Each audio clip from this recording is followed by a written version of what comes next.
That's about to be deployed now. Will he try and make it work? He opens up the rear wing and now charging down that back straight towards turn number 8. Can he get enough for a run to make a move down the inside of the Italian, potentially going down into the corner? He looks deep. He's going to go to the inside, but he's run a little bit. He's overshot himself. Has he got the lead? Malachi Wilson takes the lead. Well, he's still got a little bit longer to hold on, but as of right now, it looks like the miracle will be complete and he will become world champion. Giovinazzi looking to go again around the outside. Can he make the move stick? He doesn't get a chance. Wilson shuts the door through the chicanes, and now, at this moment in time, it looks like it's going to go the way of Ferrari and Malachi Wilson. Perez still in third place, and that's enough, with Wilson holding the 1 point for fastest lap to become world champion. So as you enter the final corners now of the season, Giovinazzi pressurising him all the way, and it looks like still it's going to go the way of the Brit after being 13 points back in the last round against two Red Bulls that just didn't look like losing today. The miracle has been completed. He's taming the Bulls, and as he rounds the final corner to complete his dream, Malachi Wilson has become the new Formula One world champion.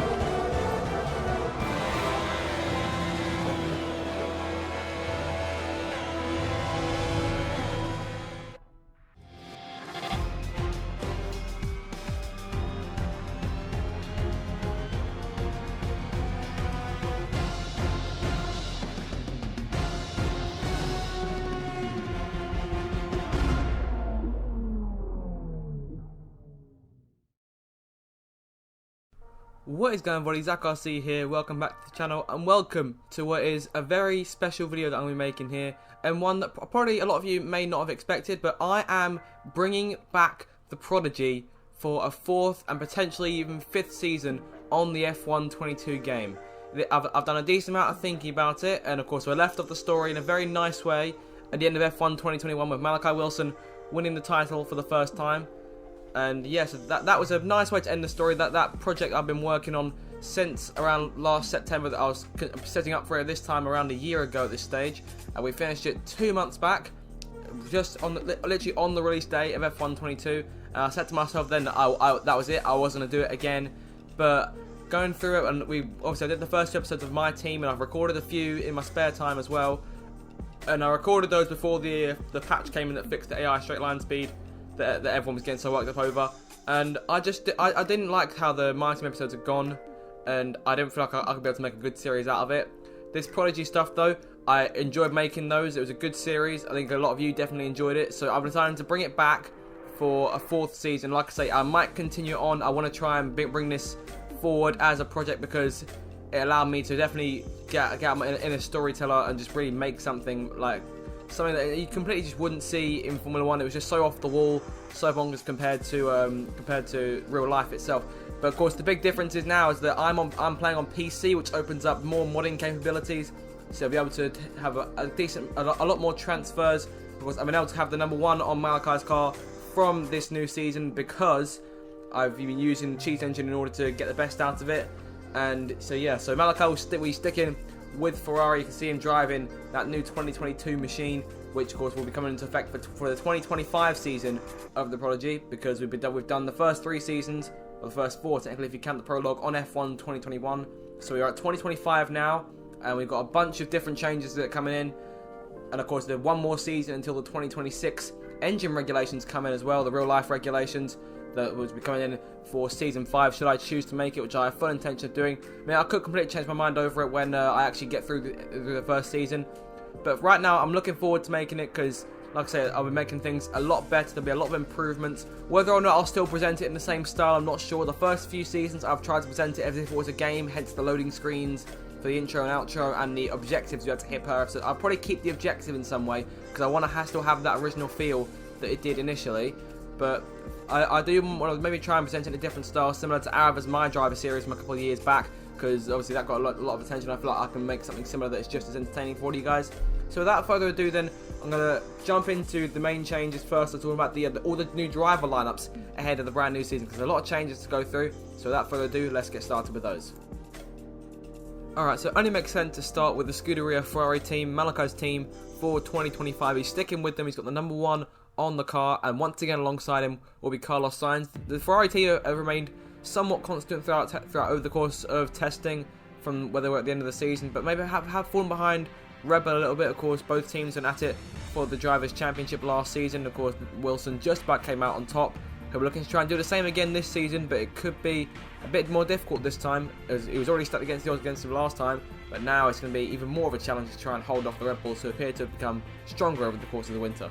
Moving on to the next team, we have Mercedes AMG Petronas, who in the last few years haven't been close to the title challenge against Red Bull and Ferrari, but this year could be set to change things. They've overhauled their drive lineup completely, bringing in Lando Norris from McLaren and George Russell from Williams, who finally gets his seat at Mercedes after 6 years of waiting at the Williams team.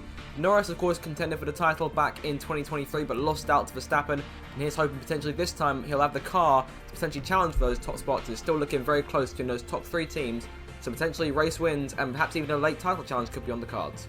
Next up, we have the McLaren F1 team, who, like Mercedes, have also completely overhauled their lineup. They've gone with none other than Sergio Perez, race winner for Red Bull, and Oscar Piastri, who's making his debut in 2025 with the Papaya team. Of course, you remember Piastri has been contracted to Alpine for a long time, and he's finally been getting his shot now in Formula 1 with the Woking-based outfit. Of course, they're still around mid-pack. Their peak in this series so far was 2023 when they had Norris contending for the title. But it looks like this season they're going to be once again around mid-pack, and try and push for some higher points finishes. And on their day, potentially even a podium finish could be on the cards. So just have to wait and see what this team can do. But definitely a team to watch for over the course of the season with this brand new lineup. And now we move on to the Constructors' Champions from last season, Red Bull Racing, who have been dominating at the top of the sport for the last couple of years. They've taken out Sergio Perez, as you know, and they've brought in, shockingly, Charles Leclerc from the AlphaTauri team. Of course, he moved to AlphaTauri for 2024, replacing Malachi Wilson, and won races early on at the start and had to lead the championship, but as AlphaTauri fell off, they've definitely dropped back over the course of the season and handed control to Red Bull and Ferrari. But Leclerc's up in the Red Bull team now, so it could be on for a very exciting time. However, these two have had tempers flare over the course of their respective careers, even coming together on track certain times, perhaps in the junior stages of their careers. So we'll have to see how these two get on over the course of the year. If they can keep harmonious and keep everything's going okay at Red Bull, then they could be on to give Ferrari a serious challenge to try and take back the Drivers' and Constructors' Championships from Ferrari. And next up, we have Alpine F1 team, who are still going in Formula 1 here in 2025. They're keeping on Esteban Ocon for this season, and they've also signed on Alexander Albon, who of course has spent a few years out of Formula 1 now. Of course, he hasn't in this universe, he hasn't been in F1 the entire time, but he's back now for his second stint after stints in other motorsport categories. And so we're very excited to see him with a mid-table car. Of course, in the real world, he spent some time at Williams. This is his first season at the Williams team, but he's with Alpine here, so it should be very exciting. The car is still about mid-table. It's pushed forward from the last couple of seasons, so potentially challenging for points once more for the French outfit. And moving on now to Williams Racing, who've also got a duo of youth and experience, bringing back Valtteri Bottas and signing on Felipe Drugovich for the brand new season. Of course, Drugovich has been succeeding in F2 in real life. He's currently leading the championship, and Bottas was at Williams for 4 years before moving to Mercedes in 2017. Of course, he spent a good number of years there. Last year was his final season with the team, and he's moved on to potentially finish off his career where it all started. So we'll have to see what Bottas' plans are, but for now the intention will be to try and get back up into the points and establish them as a mid-table outfit once again. So we'll have to see how that goes for them. And now a team that holds a very special place in the heart of Malachi Wilson, Scuderia AlphaTauri, who have got Pierre Gasly still in the car, and they've signed on the Red Bull Junior Liam Lawson. Of course, the Red Bull Academy hasn't been succeeding in recent years. They've failed to bring up any drivers over the course of the Prodigy so far, but this is their first junior talent that's made its way up into the AlphaTauri team. Of course, that potentially could have got held up by Charles Leclerc's move to the team in 2024. But now that he's gone, there's an opportunity for the junior drivers to come back in. The last junior talent they had in the car was Yuki Tsunoda, and he's since moved to Haas, and at this point is now off the grid. So it'll be interesting to see how Lawson does alongside Gasly, who of course is a proven race winner for multiple years, in which AlphaTauri hit their peak during 2022 and 2023 when Wilson was at the team. So we'll have to see how they do. And next up, we have Alfa Romeo, who have gone for a very young lineup here. Guan Yu Zhou is now left to lead the team, and alongside them they've brought in Sauber Jr. Théo Pourchaire to help spearhead this new lineup. So it should be very, very exciting to see what the youth can do. Of course, Zhou's had a good number of years of experience in that car now, so it'll be good to see how he can try leading the team. So he's still in the early stages of his career. He's yet to get a seat higher up the order. Potentially this could be his year to try and push forward. However, that could leave Pourchaire in an uncomfortable situation in 2026 should he have to lead the team over the course of a season. On to the penultimate team now, Aston Martin, who keep on Lance Stroll once again and bringing him a move for experience. They've brought in Daniel Ricciardo, who of course just left Alfa Romeo, and this could potentially be his last drive in Formula 1 for all we know. It could be a time for him to move on. Of course, in real life he's just been dropped by McLaren, and he's been dropped by Alfa Romeo in favour of bringing up that youth in Porsche. So I have to see how the move to Aston Martin for Ricciardo goes. However, it could be following the footsteps of his former teammate Sebastian Vettel. 2 more years at Aston Martin before retirement. We'll have to wait and see. And finally, the last team on the grid, the Haas F1 team, who once again keep on Mick Schumacher for his 5th season with the team. Alongside him, they've got his old teammate from Formula 2, Robert Schwartzman, who of course is competing under the Israeli flag over the course of his time in Formula 1. So it'll be interesting to see how this duo come back together again, because Haas are still really at the back over the course of these last couple of years. Since Malachi Wilson left them, they've still been struggling just as much as they did back in 2021. So they're hoping to try and push up the field, score some points, and potentially contend in the mid-table in the Constructors' Race later on over the course of the 2025 season. So there you have it then. So there is the full grid for the 2025 season, the 4th season of the Prodigy, and I'm really looking forward to it. But before I go, I'll take you through the calendar and one more announcement that I have for you, which will come at the end. So the season will start then in Australia for the first time since all the way back in 2019. It'll be Imola next, then Miami, the brand new Miami Grand Prix, Spain, Azerbaijan, Canada, Britain, Austria, Belgium, the Netherlands, Italy, Japan, Mexico, Brazil, and Abu Dhabi will serve as the finale. Now, in terms of when I'm going to get these episodes out, of course, there's more episodes this season. Normally there's 10, but this season I'm trying my hand at 16. There'll still be 50% races, as they always are. And like I say, I may present them in the same style, or I may not, so they may be longer, because normally I try to keep them to around 10-15 minutes, but they might go over 20 this time. I'll have to wait and see just how I present them.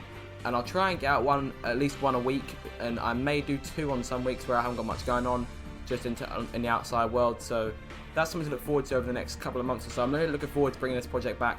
And the last announcement for you, I will be doing a face reveal at 1,000 subscribers, because I want to do more videos involving the face cam. So that'll be a new thing. So if you guys get me to 1,000 subscribers by the end of the year, I will do a face reveal. So with that, you guys, that is the end of the video. I do hope you're enjoying it. If you're looking forward to the Prodigy, let me know down in the comments below. And make sure to like, share, and subscribe as always for weekly Formula 1 content. And with that, I'll see you in my next video. Thanks so much for watching, guys, and goodbye.